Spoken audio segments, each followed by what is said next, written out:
एक professor religious study का बड़ा प्रसिद्ध, वो प्रभुपाद जी से एक बार मिलने आया था और प्रभुपाद से मिलके, क्योंकि प्रभुपाद के ग्रंथों को पढ़ के बड़ा प्रभावित था, तो प्रभुपाद से मिलके भी बहुत प्रभावित हुआ और उसके बाद सतस्वरूप महाराज से मिला और पूछा कि ये 20-21 साल के थे उस समय, बोला कि आप क्या करते हो?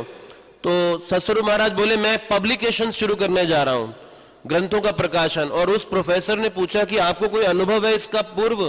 तो उस प्रोफेसर ने कहा नहीं, सतस्वरूप महाराज ने कहा मुझे कोई अनुभव नहीं है। तो बोला फिर कैसे शुरू करोगे ये पब्लिकेशंस?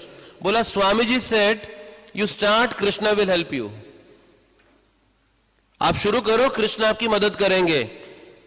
और वो प्रोफेसर प्रभुपाद से मिलकर ही हैरान नहीं हुआ, इन वाक्यों को सुन के इतना हैरान हुआ कि ये लोग जिनको कोई अनुभव तक नहीं, जिस क्षेत्र में ये कर रहे हैं कुछ, और कितना परम विश्वास है कि Krishna Swami ji will help them and they are ready to do anything. वो कुछ भी करने के लिए तैयार है, स्वामी जी की सेवा के लिए किसी भी हद तक जाने के लिए तैयार है।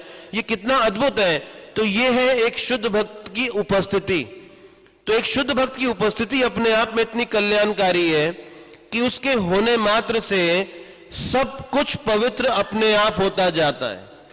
इसीलिए प्रभुपाद जी ने कहा कि ये जो इस्कॉन आंदोलन बनाया गया, किस लिए बनाया गया?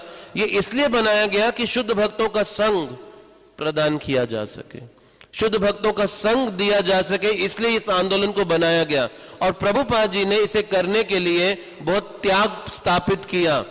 जैसे एक बच्चे की परवरिश करने के लिए परिवार में माता पिता त्याग करते हैं उस बच्चे को पालने के लिए, उसे बड़ा करने के लिए, उसी प्रकार से बद्ध जीवों को कृष्ण का संदेश देने के लिए बहुत त्याग की आवश्यकता है, जो कि प्रभुपाद जी के उदाहरण में स्पष्ट नजर आता है। इतनी बीमारी में, वृद्धावस्था में, शारीरिक कष्टों में, अपनी सुविधाओं को ना देखते हुए, जब तक उनकी सांसें हैं इस शरीर में, आखिरी सांस तक अपने आचरण से, अपने शब्दों से, मनसा वाचा कर्मणा कृष्ण भावनामृत को लोगों तक पहुंचाने के इस मिशन में लगे हुए हैं।